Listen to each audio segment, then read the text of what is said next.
Hello, and welcome to the Santa Anita Church. We're glad to have you with us today. We're going to have a sermon for you and try to make our program. I have to warn you that you're going to listen today and you're going to get an education because there's a lot of stuff going on in this message. But that's what we're here for. We're here to learn and to do the best we can. One of the things we have to learn is to look out for each other. I talked to someone just this past week who said, well, I don't need to wear a mask for the COVID. I live alone. And I thought, well, yeah, but how do you get your groceries? How do you get your food? If it says wear a mask, wear a mask.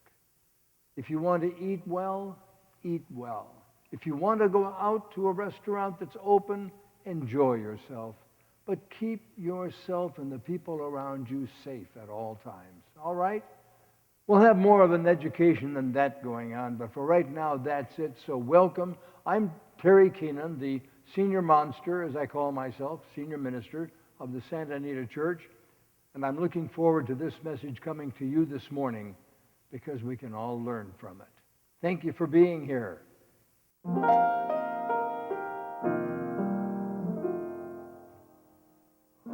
believe for every drop of rain that falls, a flower grows.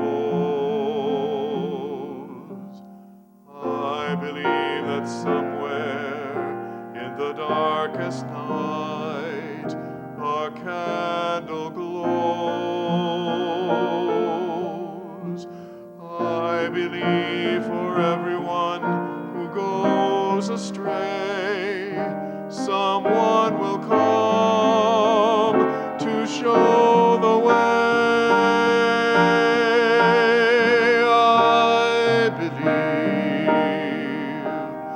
I believe,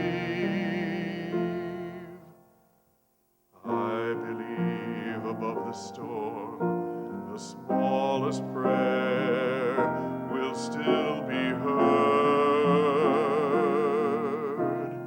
I believe that someone in the great somewhere hears every word. Every time I hear a newborn baby cry, or touch a leaf, or see the sky, then I know why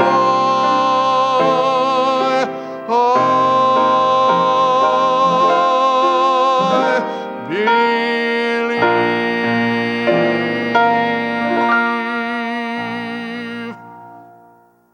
I'm going to start right into our sermon this morning because we have a lot to talk about, and I want to give it to you well so that you can just absorb it. So make notes if you'd like to. Sit back and relax and think about what we're saying and help you to live a better life, a happier life, a more successful life, and a more abundant life. We're going to talk today first about Hafiz. You ever hear of Hafiz? Hafiz was a Sufi mystic and poet. And he once wrote, "You're invited to meet the divine. No one can resist a divine invitation." That narrows down all our choices to just two. You can come to the divine dressed for dancing or be carried on a stretcher to God's ward. I think that's a wonderful quote, and it will be our theme quote for this entire month. So it seems appropriate that we spend a few moments unpacking what it means. Well, here's my interpretation. Start out, you're invited to meet the divine. That means you're being called to express more of God as you. You are constantly being invited in a higher, freer, or fully expanded version of life, living itself as you. The invitation shows up in your life as either an inner urging for more expression or as discontent, dissatisfaction with where you are right now. And you can't resist the invitation. Either your inner urging for more expression, or your discontent, your dissatisfaction with where you are right now, will have its way with you. That's just the way it is. You can't stop it. You can't resist it. You can come dressed for dancing. You can show up fully prepared and ready to do whatever it takes to answer the call of the desire or discontent. Or you can be carried out on a stretcher.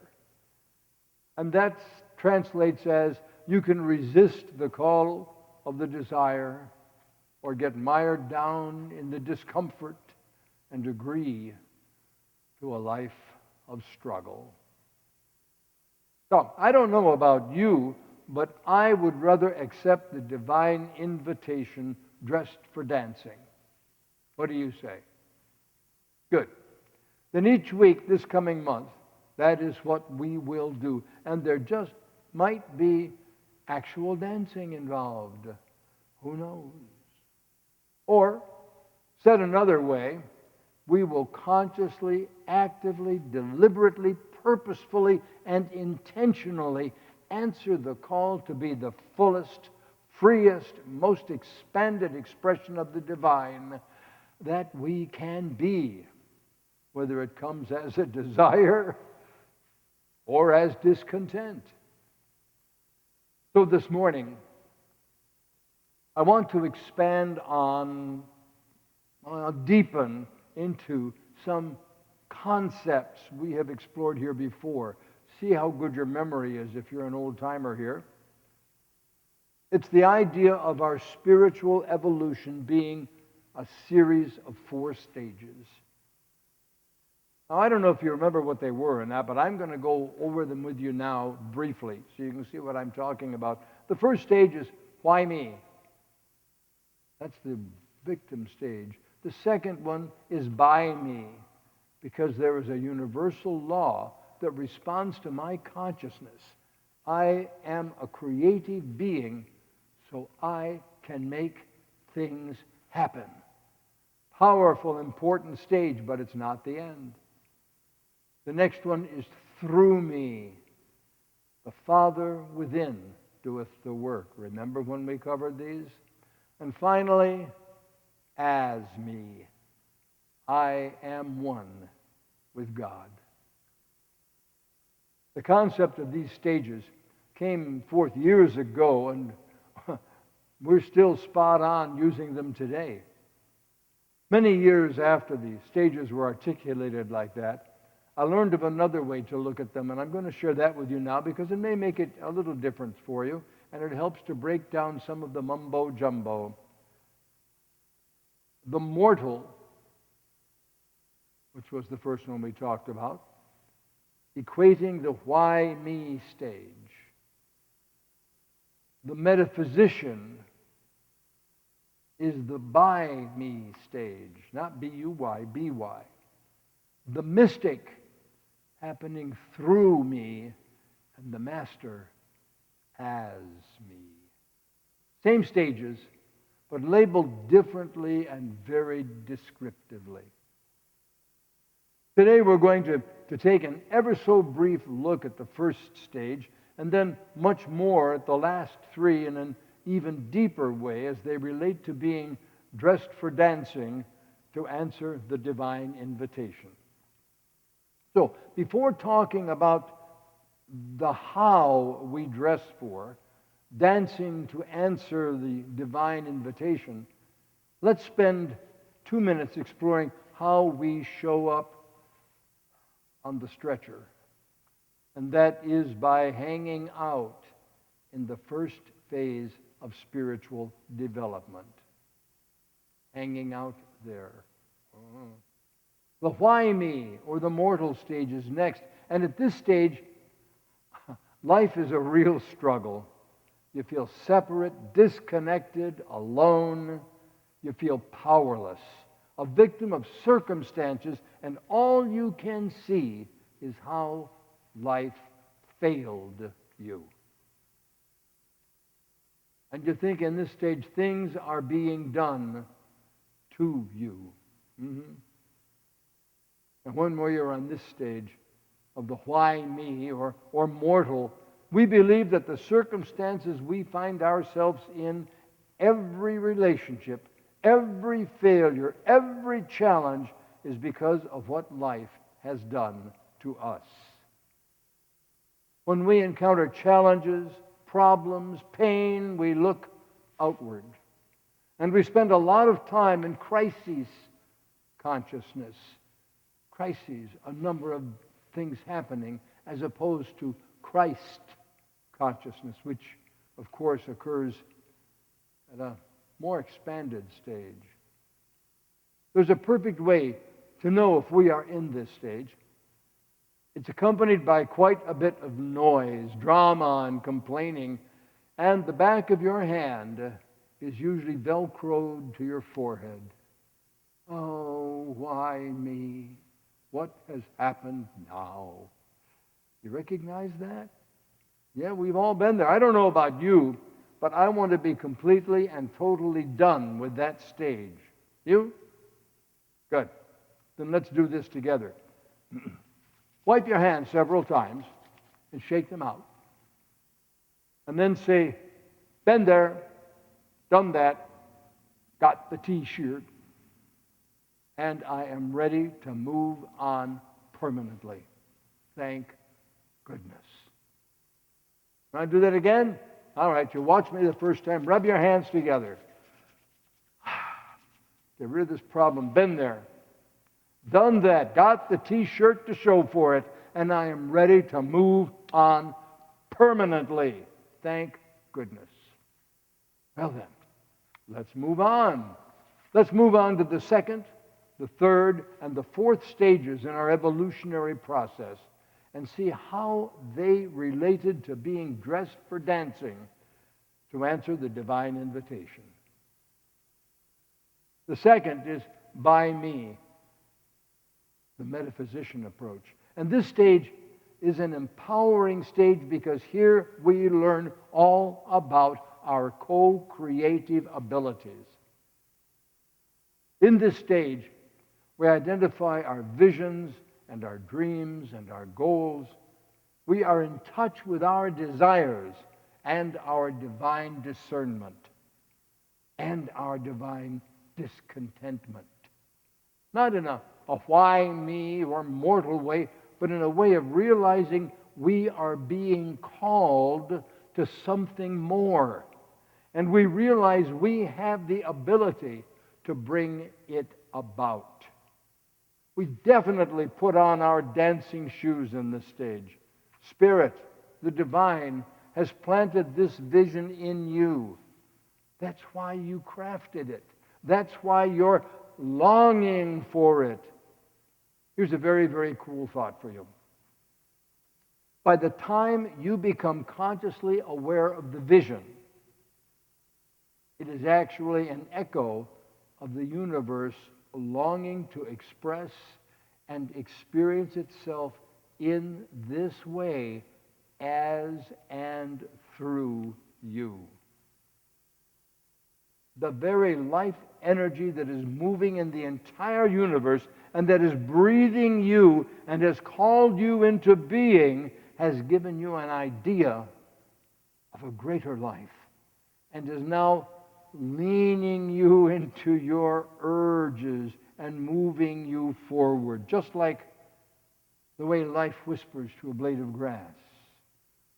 And it says to the grass, press through that cement and be the best blade of grass you can be. Or it says to the oak tree, press through that acorn shell and become the very best oak tree you can be.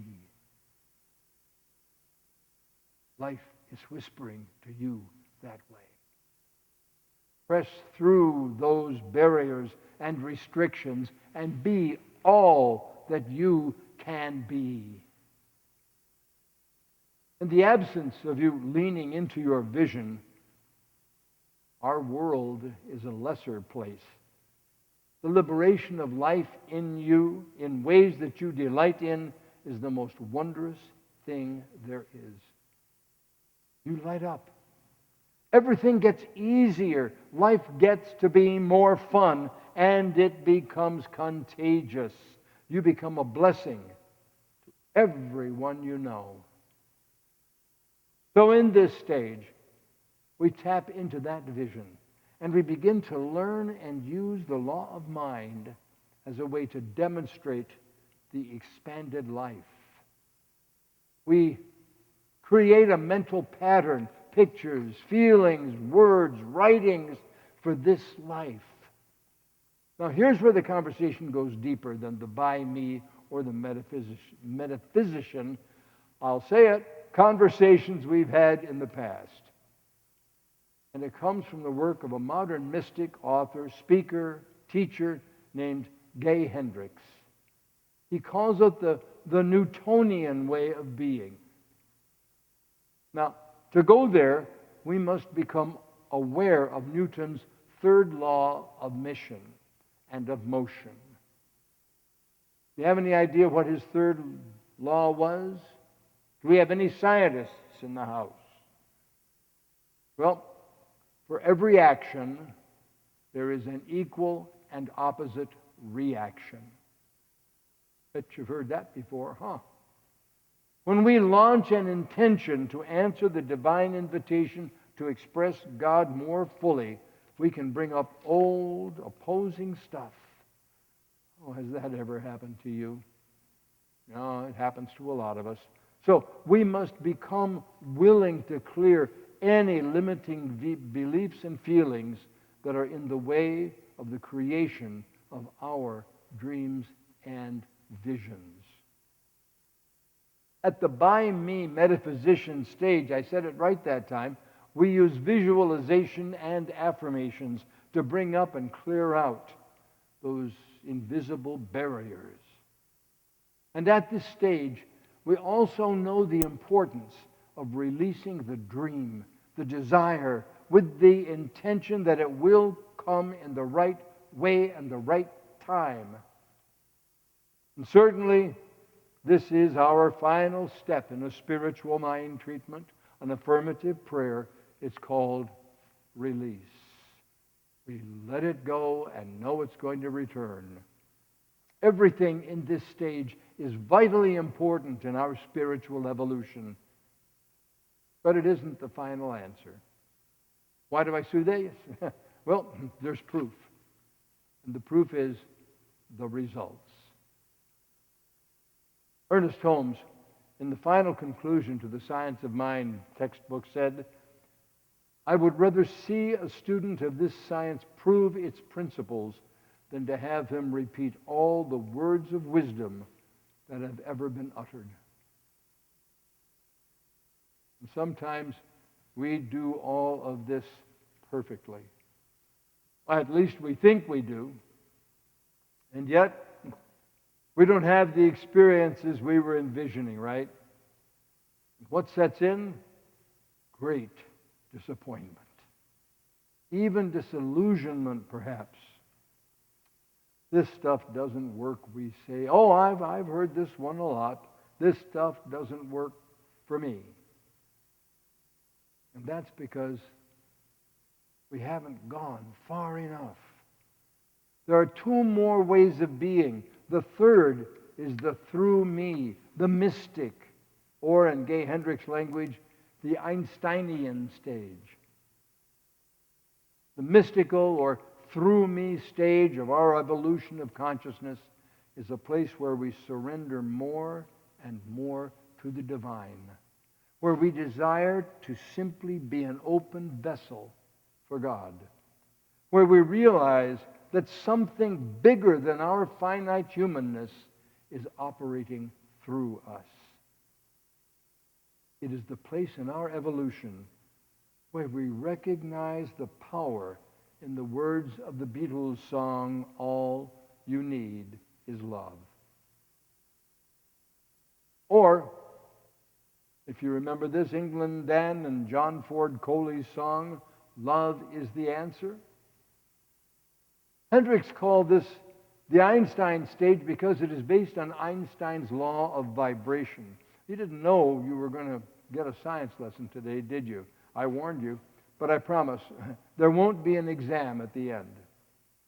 In the year 1905, Albert Einstein proved that we can break matter down into smaller components, and that when we do, we move beyond the material realm and into a realm in which everything is energy. This is the law of vibration, a law of nature that states that nothing rests, everything moves, everything vibrates. The lower the vibration, the slower the movement. The higher the vibration, the faster the movement. The differences in the various manifestations in our physical, mental, emotional, and spiritual world occur because of different levels of vibrational energy, vibrational frequencies.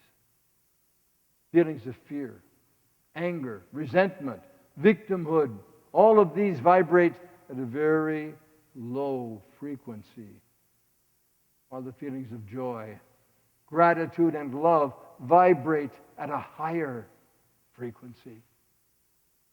At this stage, when something doesn't turn out like we think it should have, rather than hanging out in a place of great disappointment, disillusionment, this stuff doesn't work, or this stuff doesn't work for me, low vibration, we are looking to look closely at what our results are and to love ourselves right in the middle of not liking the results. Think about that for a minute. That is a higher vibration, and we are even willing to love the circumstances the way it is. That's a much higher vibration. When we love it the way it is, we become willing to get the message or lesson from the results for the purpose of seeing our current vibrational level of intention. Because our results will always tell us our unconscious intention. Let me say that again, because it is a game-changing concept.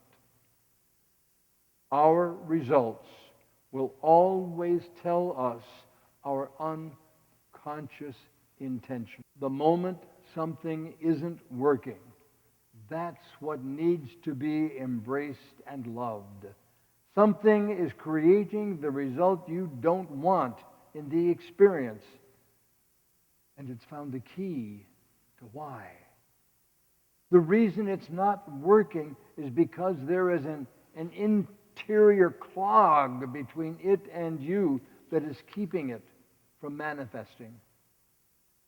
A key moment is to love what is, which says, I'm willing to get the message. This will tell me where my unconscious intention is. When we do this, we open the treasure trove to the meaning of it. And so we keep expanding in love until we've opened. And when we love this experience or the fear or an unconscious intention, the problem dissolves rather than gets solved. It just goes away. And isn't this allowing God to express through us? Isn't this our third level of evolution in consciousness through me, the mystical level? God, the infinite power of love, holds no judgment or unhappiness or disappointment about anything. God just loves and accepts love. And if this isn't powerful enough, there's still another way. We've called it the as-me or master stage. Dale Hendricks calls it the third way. We've often looked at this stage as not attainable by us mere mortals. We felt pretty good if we could hang out in the through me, mystic, Einsteinian stage. The as me, master, third way stage is one that is reserved for people like Jesus or other high and holy, exalted beings. But I love the way Hendricks speaks about it. He suggests in this stage we deepen into the realization and then let it be okay that we are actually the source of our experiences in life. We acknowledge our sourceness. Hendricks suggests statements like this. Let's try them on for size. And you can repeat them to yourself if you want. I'll go a little slowly so that you can scribble them down and use them later. Here we go. I make up my life. I am where my life comes. I'll say it again. I make up my life. I am where my life comes. I am the source of my good. I am the source of my good. I am the source of time. I am the source of time. And I am the source of love. I am the source of love. This is deep work because we are stepping into the truth of our oneness, the truth of as me consciousness. If God is the source of all, and if I am God, then I am the source of all as well. We can't argue with that logic. And at this stage, we move through life with an agreement that we are always in the right place at the right time. And to do this, we must get as comfortable as we can being right where we are right now. We get in harmony with how things are, and we keep intending our higher dreams, higher visions, higher love. We keep opening verbally and non-verbally to what is right now, and remain firm in our commitment to our own and the universe's highest purpose, realizing that they are one and the same thing.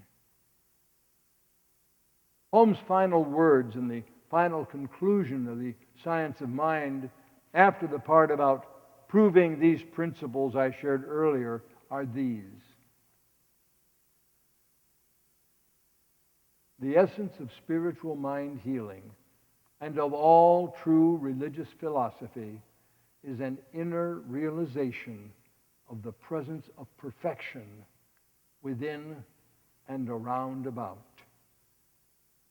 It is the hope of heaven, the voice of God proclaiming, I am that which thou art. Thou art that which I am. And that is the third way. Living as the source, it takes a shift in awareness and intentional focus. And we, each and every one of us, can absolutely do that. And in the doing, we are definitely dancing with the divine invitation. I want to end today with a beautiful poem written by M. Clare, who happens to be Neil Donald Walsh's wife. It goes like this and speaks to the third way. She says that I am that I am, and so much more. the light, the sound, the living God on the ground. I could show you every feather in the wing, every color and hue, every beautiful thing. But I am that I am wants to love whoever has not yet had it. Whatever has not yet been shown, however life's not yet done it. There's still so much loving yet to be found, just like living on the ground. And when everything changes, change everything. And so it is. Let's pray. Let us know right now that we can release those negatives in our minds. They are put there by the old dreams, the old ways of doing, but we are no longer the old ways. We are the infinite love of God. We are the loving creation of God. We are the beauty of God. And we let ourselves now grow in peace and love, knowing that as we help each other, we too are helped. As we heal each other, we too are healed. And we know that as we listen to God, as we listen to that beautiful, quiet voice, the world changes. And as we say yes, yes, yes, we are creating a new world, a new benefit.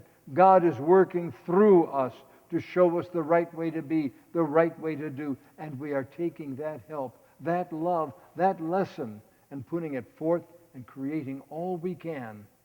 For that's our purpose. We're not here to be on the ground and say, why me? We're here to be living and say, why not? Why can't we be all that we can be? Why can't we reach out to the sky in love and help each other? This is our prayer. This is where we move now, in love, in peace, in light. And so it is. Amen.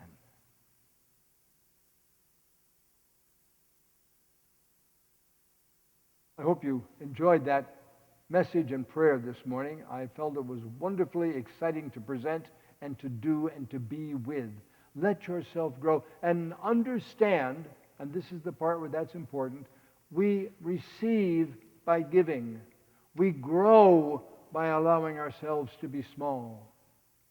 I was talking to someone the other day, and they said, I want to be the biggest person I can be. And I said, why? And they said, well, that's my purpose. I said, then start small. You have to build a small foundation to understand God is with you. And as that foundation is strengthened and you have grown with it, you give more of yourself to receive more. That's how life works. Don't give up. Allow yourself to be all that you were meant to be. Now, as you think about giving, I would hope that you would think about giving to the church. If you have a church different from the Santa Anita church, that's okay, give to them. But allow that spirit of giving, that circularity of giving, to be manifested in your life. And say with me now, God, you are the source of all my good. With love and gratitude, I give my gift back to you. God, you are the source of all my good. With love and gratitude, I give my gift back to you. And so it is.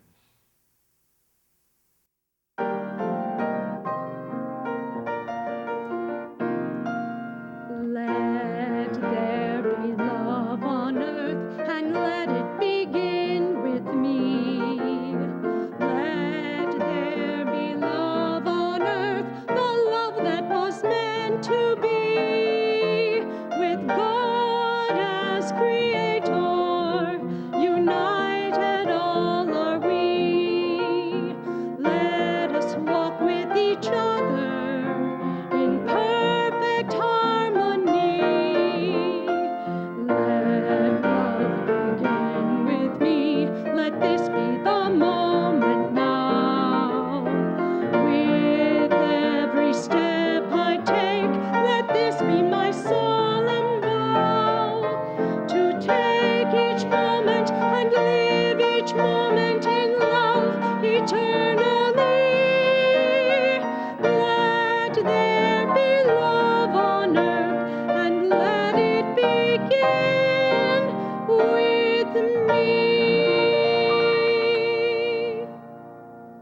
As we've been doing our program today, and I hope you stayed tuned into it, we have been thinking, because we are in the sanctuary of the Santa Anita Church. This is the altar area.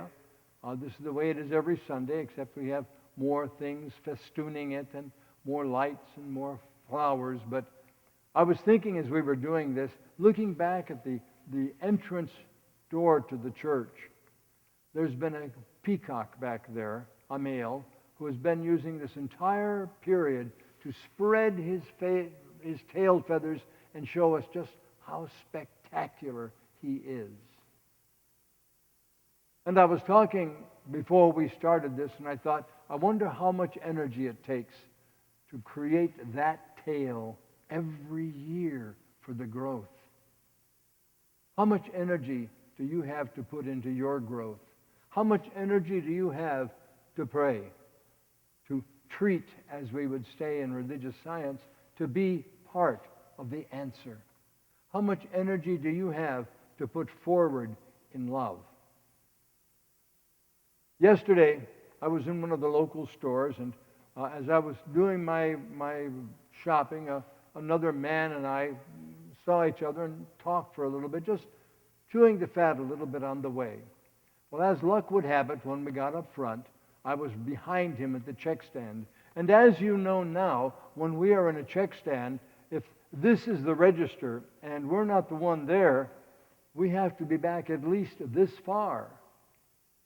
So I was there, and I didn't speak to him or anything, but I noticed that when he was trying to pay, his credit card wasn't accepted. So I thought, well, it doesn't look like he's got an awful lot of money. So he tried another card, and it wasn't accepted either. So after he left, I said to the person at the register, why don't you just add his stuff on my bill, give it to him, and I'll pay for it. He had less than $10, I think, worth of stuff. He said, well, sure. Well, then they went out to try to find the man to give him the food that he had bought, and they couldn't find him. So then as I got my things, they came back in with him, and I said to the manager of the store, let me go ahead and pay you for his things. He said, no, we can take care of that. Let your feeling of giving help others remember to give. Let your feeling of loving life and sharing it with each other move out to others to give them the feeling of sharing their lives and becoming more and more. And let your glorious plumage show like the peacock at the door to the church.